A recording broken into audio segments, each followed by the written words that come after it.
راجہ دائر جدید پاکستان میں سندھ اور پنجاب کے مختلف حصوں کے آخری ہندو بادشاہوں میں سے تھے۔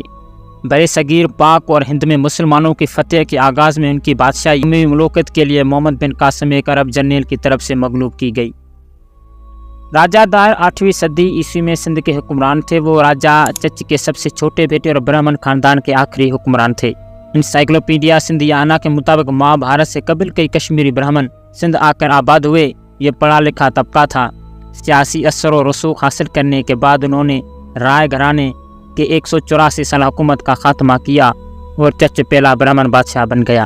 راجہ دائر سندھ کا آخری ہندو حکمران تھا۔ اس کے دور حکومت میں موجودہ سندھ، افغانستان کا کچھ حصہ، بلوچستان بشمول ایرانی بلوچستان اور پنجاب کے کچھ حصے شامل تھے۔ اس کی سلطنت عموی خلافت کے ایک عرب جرنیل محمد بن قاسم نے فتح کی تھی اور وہ نواب شاہ کے قریب ایک جنگ میں مارا گیا تھا۔ اس کے آباء و اجداد نے بدھ حکمرانوں سے تخت چھین لیا تھا۔ بصرہ کے گورنر حجاج بن یوسف کی طرف سے راجہ دائر کے خلاف مہم کی بنیادی وجہ دیبل کے سال پر بحری قزاقوں کا حملہ تھا۔ برہمن خاندان 1500 سال سے سندھ میں آباد ہے۔ ان میں سے زیادہ تر پڑھے لکھے لوگ تھے جن کی علمی فضیلت ان کے دور حکومت میں ثابت ہے۔ ان کا نام چچ تھا۔ رائے سانس کے وفات کے بعد اس کے بیٹے نے ملکہ سوندی سے شادی کی اور جیت لیا۔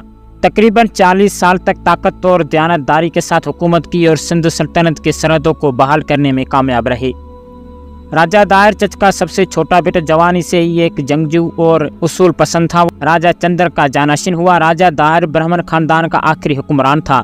راجہ چچ کا انتقال 677 عیسوی میں ہوا، جس کے بعد اس کا بھائی راجہ چندر سندھ کا گورنر بنا۔ ایچ.ٹی. لمبرگ کے مطابق اس نے تقریباً 7 سال حکومت کی اور 60 ہجری یعنی 681 عیسوی میں وفات پائی۔ اس کے بعد راجہ دائر سندھ کی حکومت کے دارالحکومت پر بیٹھا، جس نے 32 سال تک بڑی حکمت، جرأت اور حسن سلوک سے سندھ پر حکومت کی۔ حکومتی دور میں عرب بنو امیہ کے جنرل حجاج بن یوسف ثقفی کے بھتیجے محمد بن قاسم نے اسے شکست دی اور حکومت حاصل کی۔ تاریخ سندھ کتاب میں لکھا ہوا ہے کہ عرب دور میں راجہ دائر کے اصولی جنگی حکمت عملی کے بارے میں لکھتے ہیں۔ دائر کو راجستھان میں لڑنے کے لیے بھیجا گیا۔ جب وہ وہاں پہنچا تو چچ کے ایک وزیر نے اسے گوریلا جنگ لڑنے کا مشورہ دیا۔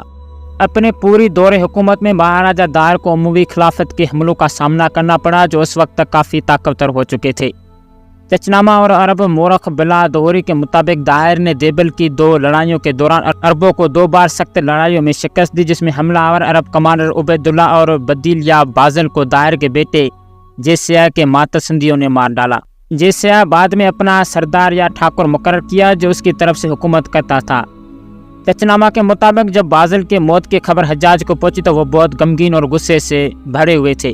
اس کے نتیجے میں محمد بن قاسم نے ایک خطرناک مہم جوئی کی اور اروڑ کی جنگ سے پہلے مہاراجہ دائر کے بارے میں کہا جاتا ہے کہ یہ تقریر چچنامے کے مطابق دی گئی تھی۔ 711 میں محمد بن قاسم نے دیبل پر حملہ کیا اور الحجاج کے حکم پر سابقہ اسیر اور قیدیوں کو سابقہ مہم سے آزاد کر دیا۔ محمد بن قاسم کی فوجوں نے پھر سیون پر قبضہ کر لیا اور کئی قبائلی سرداروں سے بیعت حاصل کی اور آس پاس کے علاقوں کو محفوظ کر لیا۔ مقامی قبائل کی حمایت حاصل کر کے محمد بن قاسم نے دائر کو شکست دی اور اس کے مشرقی علاقوں پر عمومی خلافت کے لیے قبضہ کر لیا۔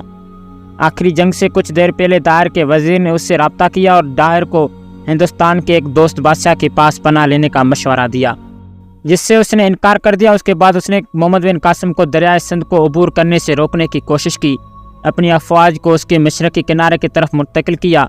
تاہم بالآخر محمد بن قاسم نے نواب شاہ کے قریب کے مقام پر فوجوں کو عبور کیا اور شکست دی، جس سے وہ مارا گیا۔